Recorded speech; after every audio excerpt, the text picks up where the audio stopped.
The Sexual Revolution and Anaïs Nin.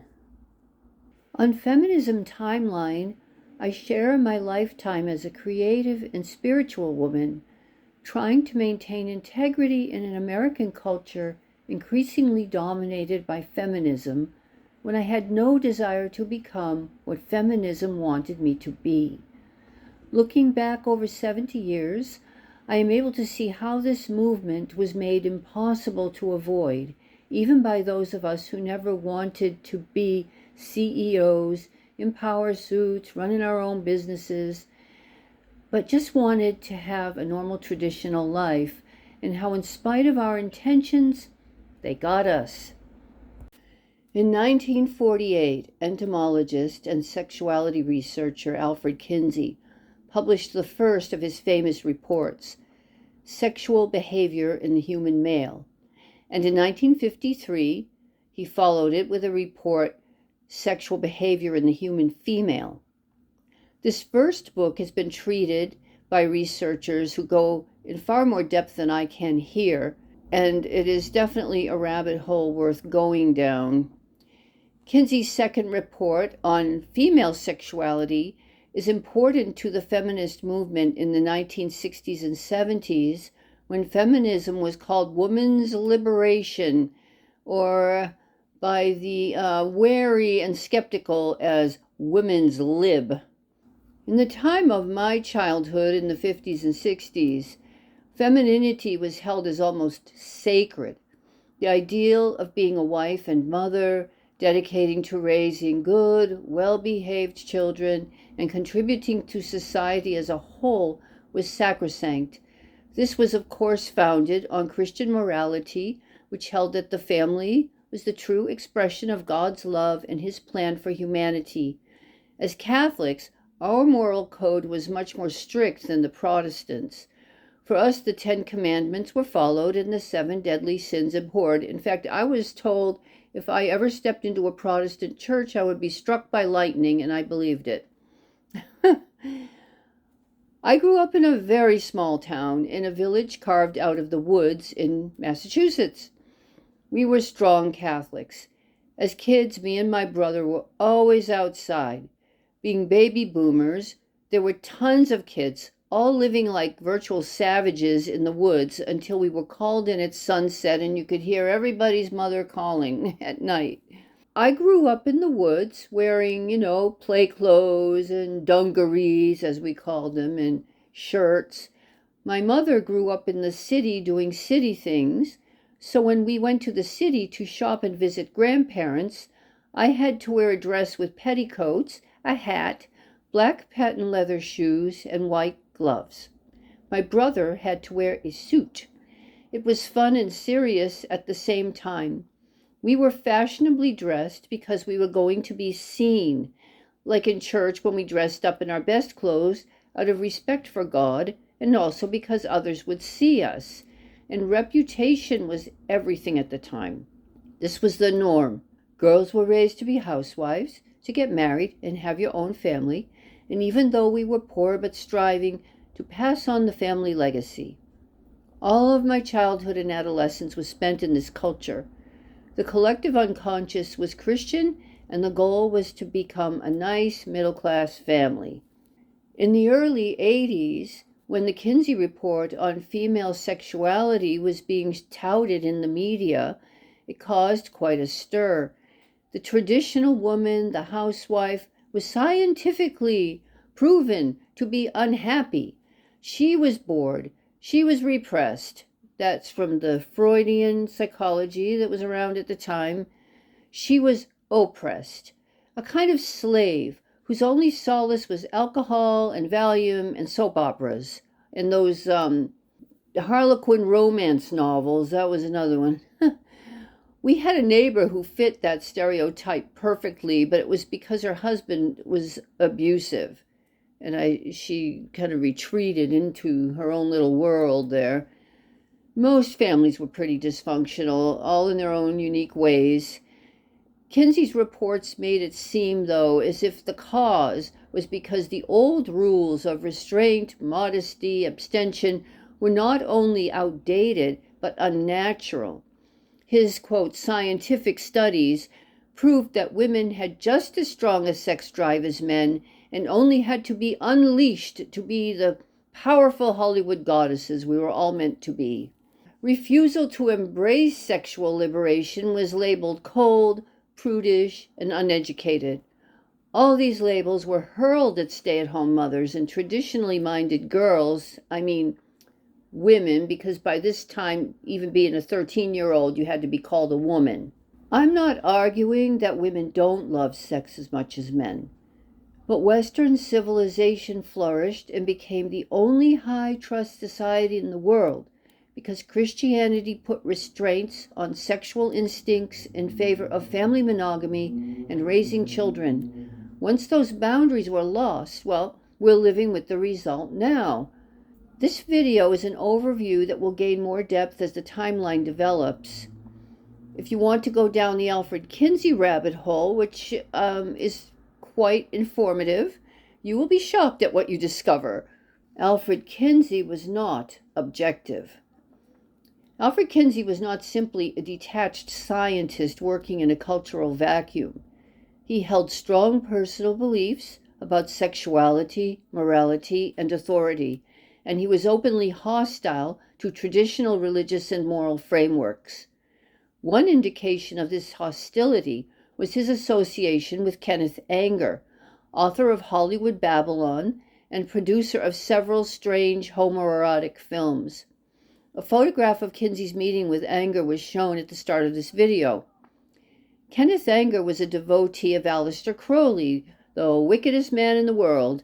Some of his films are actually based on Crowley's thelemic rituals, along with a heavy dose of psychedelics. Kenneth Anger's most famous film, The Inauguration of the Pleasure Dome, is playing during this video. And at some point, you will see one of the icons of the early women's liberation movement, Anaïs Nin. So to show you a pattern, I have included a little timeline here. It's interesting to see the generation that spawned the sexual revolution by looking at their birth years. Aleister Crowley, 1875 to 1947. Henry Miller, who was Anaïs Nin's lover, 1891 to 1980. Alfred Kinsey, 1894 to 1956. Anaïs Nin, 1903 to 1977, and Kenneth Anger, 1927 to 2023. Pattern emerges. They were all living at the same time. Aleister Crowley was far more influential than people might realize. Alfred Kinsey was allegedly a follower of Crowley. The photo that opens this video is a meeting between Kinsey and Kenneth Anger. These men being in the same circle were, as far as I can tell, the founders of the sexual revolution, which seems to have begun as a gay liberation movement. Crowley was bisexual, evidently preferring men. Kinsey, whose scientific research methods included interviews with incarcerated criminals, gay men, and PDF files, was in the closet. Anger was openly gay, and his homoerotic films, like The Inauguration of the Pleasure Dome, portray occult rituals inspired by Aleister Crowley's magic. How about women's liberation? The powers that should not be, such as the Rockefellers, who famously said they wanted women working so they would have to pay taxes, saw this sexual revolution movement unfolding, and I'll wager decided they needed to find an attractive, glamorous, iconic woman to promote it to other women. In the 1920s, Sigmund Freud's nephew, Edward Bernays, the father of propaganda, had conducted a campaign to get women to smoke cigarettes, incited by the Freudian theory of penis envy in women. I will provide a link to a documentary about him called Century of the Self by Adam Curtis. It's really amazing and insightful and will give you a really powerful idea of how media was manipulated at the time. The amazing success of this campaign must have convinced the social engineers that women could be convinced to leave their traditional roles of wife and mother to pursue careers. Enter Anaïs Nin. You will see her in the inauguration of the Pleasure Dome with a bird cage on her head. I'll tag her when she shows up. The bird cage signifies confinement of thought, the mind or soul entrapped in a cage, longing to be set free or longing to be liberated. In the early 1980s, someone recommended that I read the diaries of Anaïs Nin. Being a bookworm and keeping diaries myself, I started with the first diary, 1931 to 1934. The early editions of these diaries had been heavily censored during Anaïs Nin's lifetime, but after her death in 1977, the unredacted versions appeared, and many controversial passages that had inspired sexual experimentation in young women were revealed. I was hooked on that first volume and read everything I could find. Nin's early diaries were especially fascinating because it's that period between World War I and World War II, which had a lot of artistic creativity going on in Europe. We had just, anyway, it's one of my favorite periods in terms of just, the arts. So I was hooked on that first volume, and I read everything I could find. Anaïs Nin's early diaries were especially fascinating. Her novels were strange, disturbing, and beautiful. The later diaries were less compelling for me, but they continue with the same theme of transgressive bohemian living. So how did Anaïs Nin influence the women's liberation movement? It had less to do with her novels and more to do with her personal life. Timeline of Anaïs Nin's personal life. So she was born on February 21st, 1903, in Neuilly-sur-Seine in France. Her father, Joaquin Nin, was a well-known Cuban-Spanish pianist and composer, and her mother, Rosa Colmel, a classically trained singer. In 1913, when Anaïs was 10 years old, her father left his wife and 3 children for another woman, leaving the family devastated emotionally and financially. During the voyage from Europe to New York with her mother, who was trying to leave it all behind, young Anaïs began writing letters to her father. These eventually evolve into her lifelong diary practice. In these diaries, Anaïs put her father on a pedestal. He comes across as handsome and charismatic, a charmer, a ladies' man.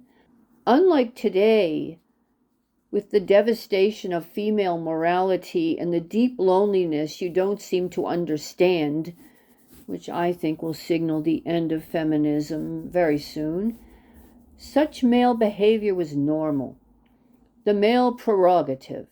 Men were permitted to cheat on their wives, have long-term mistresses, and in middle age, at the height of their careers and earning power, and subject to the newly made-up event called the midlife crisis, were allowed to ditch their old wives and even their children and take a newer, younger, and prettier wife as a sort of reward for their success. Boys will be boys was the excuse. This was the toxic patriarchy we are all rebelling against, facilitated by the advent of the no-fault divorce. But that's for another video. Cheating women were not the norm. Even in the 1990s, this behavior was despised. But men have been cheating since the dawn of time, and we were forced to accept this state of affairs, especially in Europe. Anaïs Nin reversed this trend and wrote it all down. So between 1913 and into the 1920s, Nin continues to write her diary as if addressing her father, revealing a deep longing, idealization, anger, and emotional dependency on this missing father. Her mother seems to fade and lose respect in many ways for not being able to hold on to that man. Nin depicts her mother's protective instinct as smothering and restricting her freedom. The absence of her father becomes a central psychological theme in her life and later work. Extending the diaries into critical work and fiction, she began publishing. In 1922, she married a wealthy banker, Hugh Parker Guilleur, who she calls Hugo. In 1931, she began an intense love affair with the married Henry Miller. Henry Miller famously wrote sexually explicit novels full of foul language where he referred to women exclusively as cunts. These books were banned as obscene. Anaïs financially supported Miller while he wrote these practically pornographic novels, and you might have seen in the Henry and June movie, right? Henry, I've bought you a typewriter. All taboos must be broken. Anaïs was equally obsessed with Henry's wife, an ex-music hall dancer, June. This wild triune relationship takes up the first volume of the diaries, which is the most fascinating of the series. Being wealthy, Nin financially supported Henry Miller and a bohemian lifestyle where morality played no part. She indulged all her desires in sexual encounters with Miller while trying to hide it from Hugh. She pays for Miller's keep, reversing the kept woman tradition of wealthy men, as well as dispelling her attraction-repulsion dynamic with June by turning her into a literary muse, culminating in a lesbian affair. The sexual liberation movement for women had found its icon. In 1932, she published a study of D.H. Lawrence, another erotic writer whose book Lady Chatterley's Lover was also banned in its time. Now the plot thickens. In 1933, after 20 years of separation, Anaïs reconnects with her father Joaquin Nin in Paris. Their reunion quickly becomes emotionally intense and very controversial. From 1933 to 1934, Anaïs Nin embarks on an incestuous relationship with her father. All this is in the first volume of the diaries now, like 4 years or something. The most shocking entry in the diaries was Nin's incestuous relationship with her father. In the early 80s, most American women would have found Nin's months-long sexual involvement with her father extremely disturbing.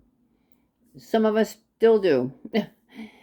She later wrote about the experience as psychologically complex rather than romantic. All this world kind of begins to collapse when she falls pregnant. I remember her diary suggesting that the father of the child was her father, Joaquin. Others read it as Henry Miller's child. Some critics say the child was stillborn, but I remember it as a termination. Perhaps this confusion is the result of attempts by publishers to soften the controversial nature of this entry in the diary. In any case, Nin describes the birth in the most horrific and graphic way. No wonder the social programmers promoted these books. I believe they wanted to desensitize young women about terminations at a time when it was unthinkable for women in a Christian culture to do something so heinous.